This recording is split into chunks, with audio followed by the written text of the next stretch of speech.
Transfer of control. Transfer of கண்ட்ரோல்னா என்னன்னு அப்படின்னு பார்த்தீங்கன்னா ரெண்டு விதமாக பிரிக்கிறாங்க. Revenue is represented when control of goods or services transferred to the customer. Control can transfer in two ways: over period of time at a point of time. Control எப்போ நம்ம transfer ஆகும்? over a period of time. For example, X sold goods to Satya, then control transfer to Satya from X.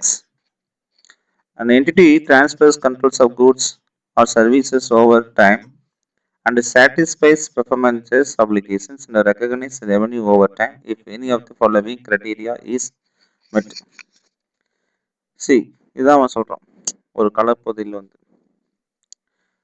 revenue is recognized when control of goods or services transferred to into different ways.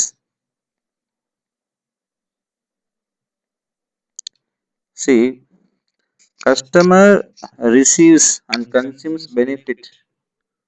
எப்படின்னா customer receives and consumes benefit as work is performed. Revenue எப்போ நம்ம recognise பண்ண முடியும்? இந்த மாதிரி situation நம்ம recognise பண்ண முடியும் அப்படின்றாங்க. Entity creates or enhances an assets controlled by the customer. அல்லது asset created has no alternative use and entity has right to payment. இந்த மூணு விஷயமால வந்து ஓவர் டைம்ல நம்ம வந்து ரெக்கக்னைஸ் பண்ணலாம்னு சொல்றாங்க. இப்போ revenue is recognised over time if any one of these condition is met. எப்படின்னா customer receives and consumes benefit of work is performed. இப்போ கஸ்டமர் வந்து பெனிஃபிட் ரிலீஸ் பண்ணிட்டான். ஸோ அப்போ ரெவன்யூ ரெக்கக்னைஸ் பண்ணலாமா? I sold goods to Satya. Satya uses that product. Then ultimately Satya uses means என்ன ஆயிடுச்சு? Entity creates or enhances an assets controlled by the customer. Entity என்ன செய்யுது? Creates or enhances an assets that the customer controls the asset is created or enhanced. அப்போ ஒரு entity வந்து create பண்ணிக்குது or enhances the asset controlled by the customer. அப்போ இது என்ன ஆயிடுச்சு அப்படின் போது அசெட் வந்து இன்க்ரீஸ் ஆயிடுச்சு. ஒரு asset created has no alternative use and entity has right to payment. அப்போ அசெட் வந்து created has no alternative use and entity has right to payment. அப்போ இந்த மூணு விஷயத்துல வந்து கண்டிப்பாக என்ன செஞ்சுக்கணும், நீங்கள் ரெவன்யூ ரெக்கக்னைஸ் பண்ணிக்கலாம் அப்படின்றத அவன் கிளியராக சொல்கிறான். அதாவது கஸ்டமர் ஒர்க் நடக்கும்போதே பெனிஃபிட் பண்ணிக்கிறான். கஸ்டமர் கண்ட்ரோல் இருக்கும் அசெட் உருவாக்குறது, அசெட் மற்றவருக்கு பயன்படுத்த முடியாது மற்றும் பேமெண்ட் பெற உரிமை உள்ளது. இதில் என்ன பார்த்தீங்கன்னா கன்ஸ்ட்ரக்ஷன் கான்ட்ராக்டுக்கு உதாரணம் சொல்கிறேன். கன்ஸ்ட்ரக்ஷன் கான்ட்ராக்ட்னா ஓவர் பீரியட் ஆஃப் டைம் தான் நடக்கும். 2 வருஷம் 3 வருஷம் நடக்குதுன்னு வச்சுக்கலாமே. அப்போ அது பெனிஃபிட் வந்து யாருக்கு தான் போகுது? கஸ்டமருக்கு தான் போகுது. அதே மாதிரி அது அந்த அசெட் ஒன்று கிரியேட் பண்ணுது. ஒரு அசெட் ஒரு கன்ஸ்ட்ரக்ஷன் பண்ணும்போது ஒரு அசெட் வந்து அந்த கஸ்டமர்ஸ்க்கு உருவாக்குறதுனால இது வந்து பீரியட் ஆஃப் டைம் வந்து ரெக்கக்னைஸ் பண்ணலாம். Transfer of controls. அடுத்தது வந்து assets being created does not have an alternative use to the seller and on cancellation entity has right to payment for payments completed to the date. இது வந்து அவர் பேர்ல கட்டடம் கட்டுறாங்கன்னா அவர் வந்து திடீர்னு கேன்சல் பண்ண முடியாது இல்லையா? அப்போ அவர் வந்து அதுக்கு பேமெண்ட் பண்ணுறதுக்கு உரிமை ஆகிறார் அப்படின்னு. இதான் simple of construction contract cleaning சார்ஜஸ்க்கு உதாரணம் அவங்க சொல்கிறாங்க. அடுத்து வந்தீங்கன்னா ப்ராக்ரஸ்.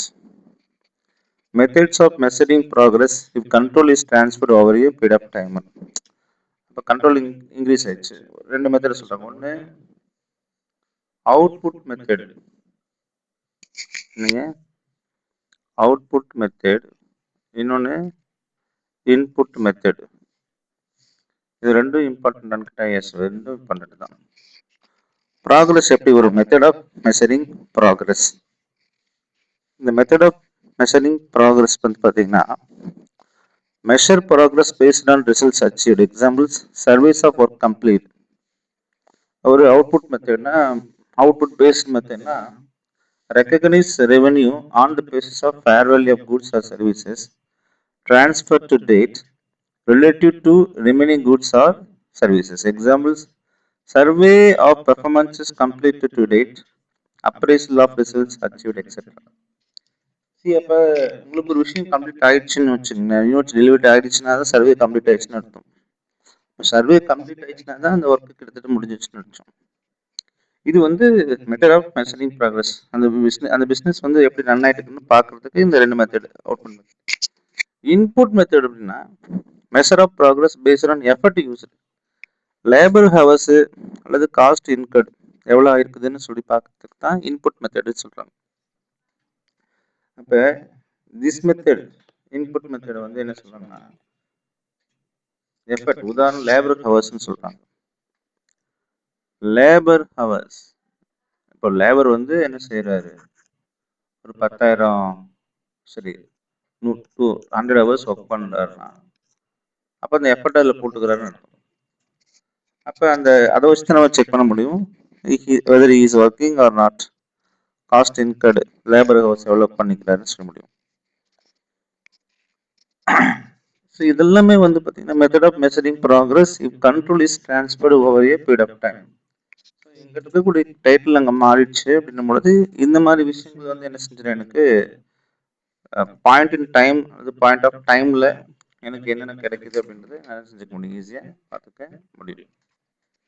அடுத்து நம்ம பார்க்க போகிறது special cases, principal versus agent. What do you mean by principal and what do you mean by agent? Entity can act as a principal, control of goods before transfers, revenue recognized on gross basis. If it is agents, arrange goods or services for another party, revenue recognized on net basis, அதாவது commission basis மட்டும் தான் பண்ண முடியும். அப்போ principal வந்து goods வச்சுக்கிறாரு. இப்போ இந்த கூட்ஸுக்கு வந்து ஒரு கிராஸ் வழியில் தான் கமிஷன் யூஸ் பண்ண முடியும். அதே ஏஜென்ட் வந்து பார்த்தா நெட் பேசிஸ். இது வந்து ரொம்ப முக்கியமானது. Indicators that the entity is a principal அப்படின்னா the primary responsible for fulfilling the contract, entity has inventory risk before goods or services, the entity has discretion in establishing prices for goods or services. These are all the indicators for that entity is a principles. Yes.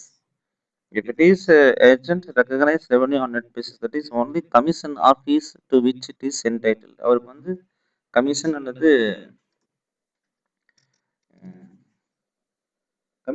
Fees தான் கிடைக்கும். இதான் வந்து அதோடக்கு சொல்றாங்க. நான் refundable upfront ஃபீஸ்ன்னு சொல்றாங்க. Membership fees நம்ம ஊர்ல சொல்லுவாங்க இல்லைங்களா, activation fees.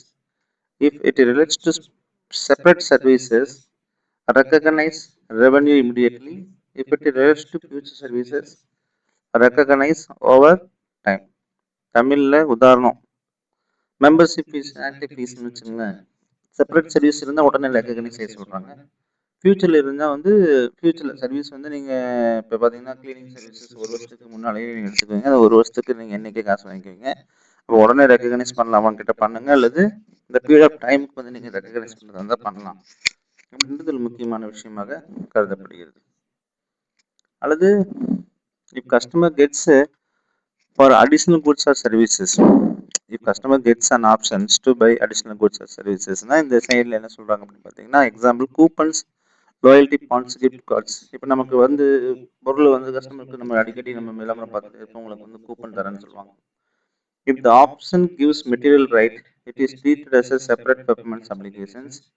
Revenue recognized when the option is used for expires. See expires. அப்போ இந்த ஆப்ஷன்ஸ் எப்போ நம்ம ஃபார் எக்ஸாம்பிள் கிஃப்ட் கார்டு கொடுத்துட்டா, இல்லை வவுச்சர் கார்டு கொடுத்துட்டா, அல்லது கூப்பன் கொடுத்துட்டான் போது அதை நீங்கள் எப்போ எக்ஸசைஸ் பண்ணுறீங்களோ அப்போ ஆட்டோமேட்டிக்காக அது வந்து நீங்கள் செப்பரேட் பெர்ஃபார்மன்ஸ் அப்ளிகேஷனை கன்சிடர் பண்ணி அதை நம்ம பர்ச்சேஸ் பண்ணுற மாதிரி காமிச்சிக்கணும். அப்போ ஃபியூச்சரில் ஒரு பொருள் வாங்க அப்ரூவல் கொடுத்தாங்க, இல்லை கூப்பன் கொடுத்தாங்க அப்படின்னும் போது அது மெட்டீரியல் ரைட் கொடுத்தா செப்பரேட் பெர்ஃபார்மன்ஸ் தான் சொல்ல முடியும். அப்போ நீங்கள் என்ன செய்யணும், அந்த ஆப்ஷனை பயன்படுத்தும் பொழுது அந்த ரெவன்யூ நீங்கள் என்ன செஞ்சுக்கலாம், ரெகக்னைஸ் பண்ணிக்கலாம் அப்படின்ற ஒரு அழகான கான்செப்ட் அவங்க என்ன சொல்கிறாங்க, நமக்கு சொல்கிறாங்க. அடுத்து வந்து பார்த்தீங்கன்னா sale with right of return.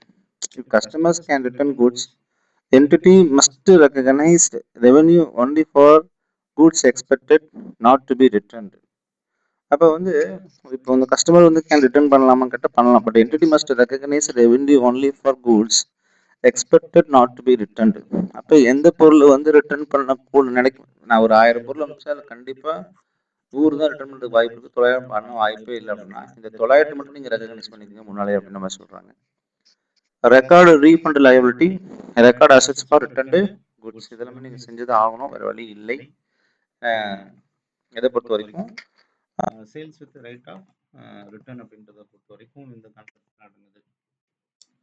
அடுத்தது பார்த்தீங்கன்னா கூட்ஸ் ரிட்டர்ன் செய்யலாம் பண்ணுறாங்க, என்ன செய்யணும், ரிட்டர்ன் ஆகாத கூட்ஸ் மட்டும் தான் ரெவன்யூ ரெகக்னைஸ் பண்ணும், ரீஃபண்ட் லைபிலிட்டி பண்ணிருன்னு சொல்கிறாங்க. அடுத்தது பார்த்தீங்கன்னா recording fees, what is called restocking fees, not reckoning fees, restocking fees, fees charged with goods returned. This fees compensate the company for packing, shipping and reselling. நான் வந்து 1000 ரூபாய்க்கு ஒரு பொருளை அனுப்புகிறேன், அந்த பொருள் திரும்பி வந்துச்சுன்னு வச்சுக்கோங்க, இதுக்கு நான் 3 ரூபா ரீபேக்கிங் பண்ணுற மாதிரி இருக்கும், பேக்கிங் ரீபேக்கிங் சார்ஜஸ் வச்சுக்கோங்க. ஒரு சம்பளம் உங்களுக்கு பார்த்தீங்கன்னா யூனிட் சோல்டு வந்து 100 ரூபாய், எக்ஸ்பெக்டட் ரிட்டர்ன் வந்து ஒரு யூனிட். அப்போ 100 பொருள் 100 ரூபாய்க்கு 1000 ரூபாய்க்கு, சரி 10 பொருள் 100 ரூபாய்க்கு 1000 ரூபாய் ஆயிடுச்சு இல்லைங்களா. அது ஒரு பொருள் ரிட்டர்ன் ஆயிடுச்சு, அதாவது 100 ரூபாய்க்கு, இப்போ 900 ரூபாய் தான் இருக்குது. இப்போ செலவு வந்து பார்த்தீங்கன்னா ரீஸ்டாக்கிங் பண்ணுறது 3 ரூபா சொல்கிறாங்க.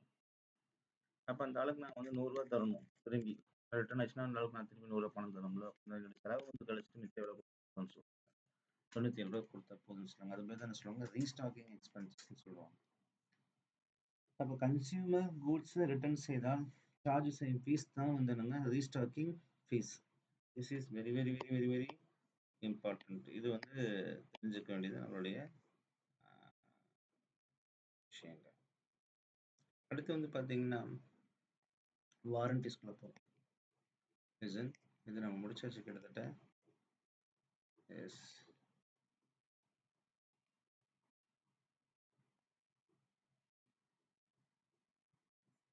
இப்போ நம்ம பார்க்க போகிறோம் சார் வாரண்டி.